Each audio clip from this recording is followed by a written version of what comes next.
warahmatullahi wabarakatuh. Waalaikumsalam. Kembali lagi bersama saya channel Kajian Gaib. Ahlan wa sahlan buat penonton sahabat Kajian Gaib. Mudah-mudahan dikasih kesehatan, dikasih rezeki yang berkah dan banyak. Mudah-mudahan kita cepet meraih kesuksesan yang kita belum dapat. Mimpi-mimpi kita, cita-cita kita, mudah-mudahan semuanya cepat dikabul sama Allah. Amin. Dengan syafaatnya dan berkahnya baca selawat ya. Kali ini saya bersama Kang Teddy dari Rangkas, Bitung. Ini Kang Teddy ini sudah mengambil ijazah isim selawat kepada kakak saya Ustadz Dai Samsudin. Nah, kita malam ini untuk tanya-tanya soal apa kerasanya wiridan yang sudah dipuasai, sering diwirid. Nah, mudah-mudahan ada manfaatnya ya sahabat ya. Nah, Assalamualaikum Kang Teddy. Waalaikumsalam warahmatullahi. Sehat Kang Teddy? Alhamdulillah sehat. Sehat, alhamdulillah. Kesini sama siapa Kang? Sendiri. Sendiri. Kang Teddy kesini sendiri sahabat.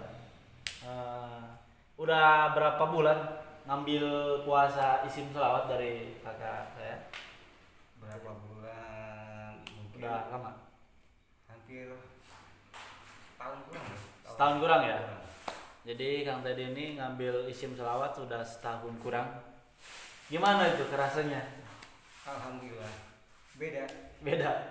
Apa yang beda nih? Beda aja. Diperjelas buat penonton dimanapun berada ini, biar mudah-mudahan ada yang mau mengambil, biar ada kesan lah. Jadi kesan atau misalnya perbedaannya itu yang jelas kita ambil hikmahnya aja lah. Ya. Nah, kita dari situ tuh pengalamannya luar biasa, nggak bisa dijelasin. Mau jelasin ya? Karena kenapa nggak bisa dijelasin? Karena kalau misalnya belum tahu sih dalamannya gimana sih, gitu kan? Seperti apa rasanya? Iya. Yang jelas mah kalau misalnya kita mulai masuk ke tahap-tahapan seperti itu kaget. Kalau yang belum terbiasa mungkin kaget juga kaget gitu. Oh, seperti ini. Tapi di situ ada ambil hikmahnya aja, bahwa itu selawat itu kan selain kita minta syafaat syafaat Allah gitu kan. Nah, di situ juga ada sesuatu yang harus gimana ya, istilahnya kan kalau misalnya orang ustadz mungkin kita bisa berceramah atau bisa apa. Kalau misalnya seperti saya kan, saya mudah mampu kalau selawat ayo bareng-bareng gitu sambil berselawat gitu kan. Intinya kan kita minta syafaatnya, terus ada lagi bisa menolong lah gitu kan, membantu orang lain gitu kan. Di situ doang Bisa menghilangkan mungkin ya yang Allah kasih kesehatan yang terkena medis, non medis juga ya. bisa ya? Bisa ya. Dan isim selawat itu ya? Insya Allah itu atas izin Allah. Puasanya berapa hari? Seminggu. Puasanya sahabat seminggu? Dimulai itu dari hari Sabtu. Dimulai hari Sabtu. Start. Itu hari Jumat. Ya, itu tiap hari itu harus amal diamalkan. tuh pas puasa itu ya? Iya, selama puasa, terus setelah sholat fardu itu harus gitu kan. Yang jelas mah yang penting hatinya yakin. Insya Allah gitu kan. Kalau setengah-setengah itu susah. Berarti harus yakin ya. Jadi sahabat harus ada keyakinan dalam hati terdalam ya, jiwa kita gitu. Jadi manfaatnya banyak ya. Ya. Di semenjak itu ada pasien-pasien yang langsung datang yang minta tolong, ada yang minta di rajah ya. Di kita makan sebutan rajah, bisa anu kasambek gitu. Ada. Ya, sebelum ke arah ke orang lain, yang terpenting itu kan tajribah itu ke keluarga dulu. Keluarga dulu. Itu nomor satu. Tajribah itu kan langsung itu dicoba tuh. Harus yakin dicoba. Dari penyakit apa misalnya? Kalau misalnya kita kan kalau di medis itu kan kadang-kadang sebutnya apa namanya? Saraf yang sering sakit kepala aja katanya, ketergantungan obat. Sebenarnya mah ada sesuatu gitu kan. Karena di balik penyakit itu kan ada sesuatu lewat apa, masuknya lewat pikiran. Itu dia pikiran yang penting udah masuk. Nah, cara-caranya gimana? Ya kita yakin aja gitu kan. Insya Allah. Apa kita mengambil begini kebanyakan halu apa enggak sih? Maksudnya halu? Ya kayak halu. Ini apa ya? Condongnya ke mistis aja katanya. Ini apa ada tuh orang-orang bilang, itu mah halu katanya, itu mah hanya pemikiran kamu. Gimana itu tanggapan? Sebenarnya kalau misalnya saya sendiri ya, saya kan dibarengi sama tentang ilmu pengetahuan tentang terapi ketok syarat. Jadi kalau misalnya kita ketemu pasien, misalnya contoh ya, kalau misalnya emang pasien itu tidak ke masalah-masalah misi itu tidak terlalu apa namanya, di ini kadang-kadang ada yang nggak percaya gitu kan. Terus kita gampang ngejelasinnya kayak gitu. Gimana? Kalau misalnya dia dari kaki, kalau misalnya dari non medisnya ada sesuatu ini, gitu kan. Tapi kalau dari medis ketahuan, jadi asam urat, kan gitu kan. Atau misalnya penyakit saraf titik saraf lah, atau jepit atau gimana. Jadi ngejelasinnya itu bukan lewat non medis, tapi lewat medisnya. Tapi di balik itu kita setelahnya baru semua juga hakikatnya Allah yang gitu doang kan. Baru di daun selawatnya perbanyak selawat, istighfar kayak gitu doang. Begitu ya. Jadi itu penjelasannya Kang Teddy, sahabat kajian gaib. Jadi isim selawat ini banyak manfaatnya ya. Satu, bisa menolong orang melewati pengobatan. Jadi ada yang pakai totok saraf ya. Jadi ada yang medisnya, dan ketika ada non medisnya pakai isim selawat itu ya, didoainnya begitu. Dan itu pembenteng, tolak sihir ya, santet dan gangguan gaib dan lainnya gitu kan. Ya, mudah-mudahan bermanfaat yang tadi ya. Amin. Ya, mudah-mudahan ada yang tertarik juga sahabat kajian gaib untuk mengambil ini ya, isim selawat untuk terus mengembangkan ilmu hikmah ya, biar enggak padam dan enggak ada mati. Walaupun ada yang pendapat ada yang bilang santet enggak ada ya, ada aja kan.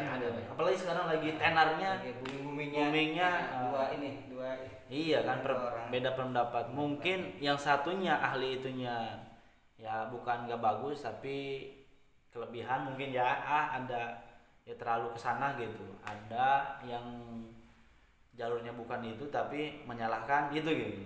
Jadi semua netizen tuh nantinya bilangnya nggak percaya kan? Nggak percaya. Iya. Sebenarnya ada yang spiritual tuh nih, ada yang dukun, ada yang ustadz tapi dari dukun, banyak sih. Banyak ya. Cuma sebenarnya itu yang jelek-jelekin spiritual ya.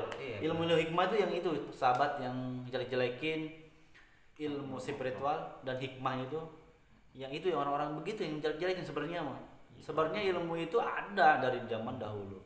Dan kita pertanyakan, yang bikin amalan-amalan itu ya siapa kan? Wali kan? Iya kan? Ulama-ulama besar kan? Contoh Hijib Nawawi, yang bikin katanya Syekh Nawawi kan?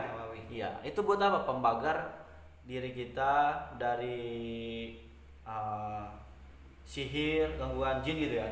Dan Asma Sunan Kalijogo pun itu yang nurin-nurinin Jawa itu Kiai As'an begitu.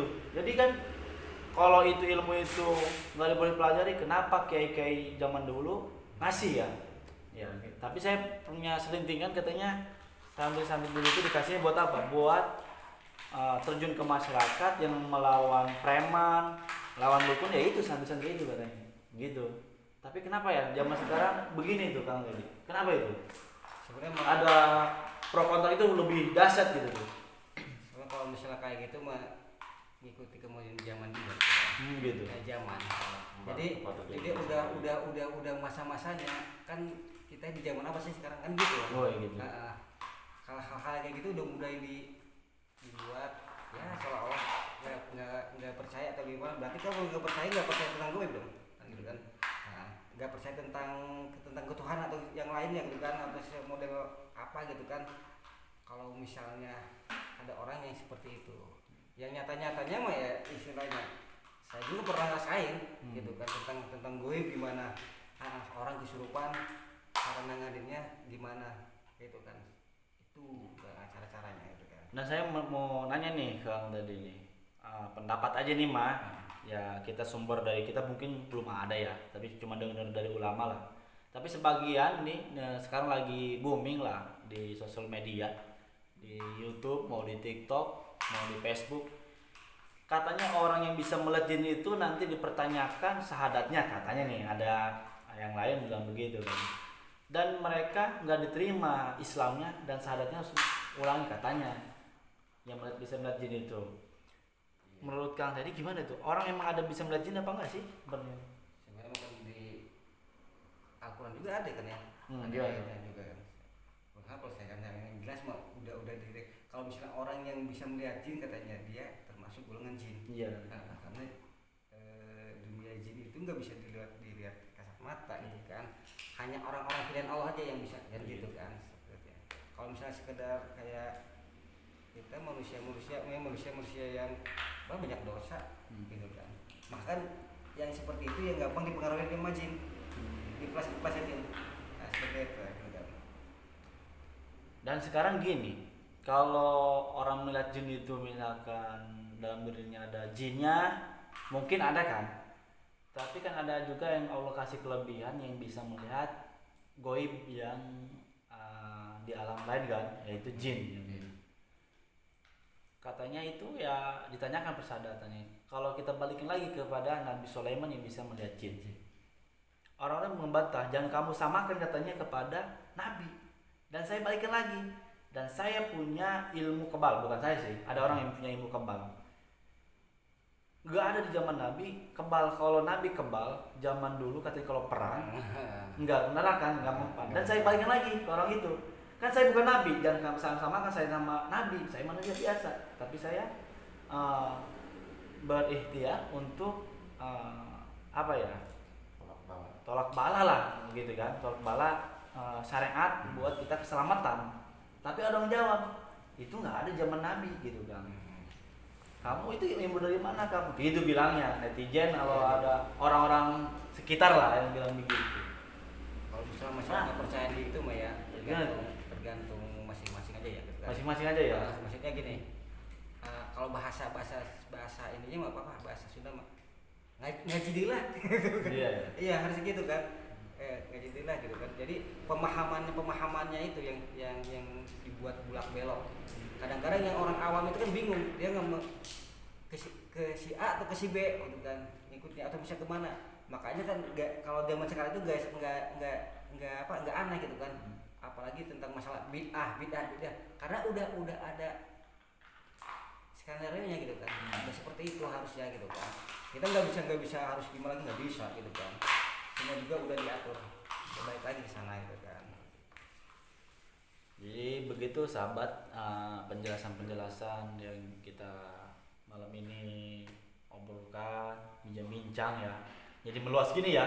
Tadi kita isim selawat kita jadi meluas gini sahabat. Isim selawat. Coba nih sahabat-sahabat Kajian Gaib yang mau request dikaji di mana, ya bisa di Ras Bitung ya kan? Bisa nggak apa-apa. Ras Bitung ya, harus Ras Bitung nih, banyak ini. Ini wilayah Ras Bitung.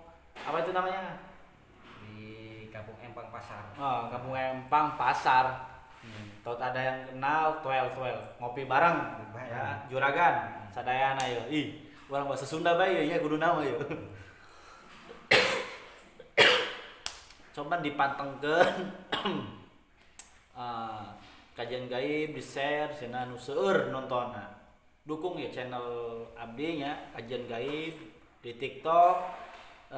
TikTok ini punya saya namanya Abdul Kohar, seperti panggilan saya di Kajian Gaib Kang Kohar ya. Sebenarnya saya nggak pantas sih sebut Kang gitu. Sebenarnya mah Ceng Kohar aja nggak apa-apa kan. Masih muda soalnya. Saya juga masih muda. Masih muda ya. baik, sahabat Kan Gaib, mudah-mudahan ini bermanfaat buat sahabat dimanapun berada. Yang mau ijazah isim selawat komen aja, daerahnya nanti saya di komentar. Kalau mau ada yang mau kajian rumah, gedung, jalan, mana aja, komen di komentar ini dan di share. Dan pengobatan juga ya, pengobatan Insya Allah. medis. Kita bukan orang bisa menyembuhkan ya, tapi ikhtiar lah. Saya syukur khairan. Assalamualaikum warahmatullahi wabarakatuh.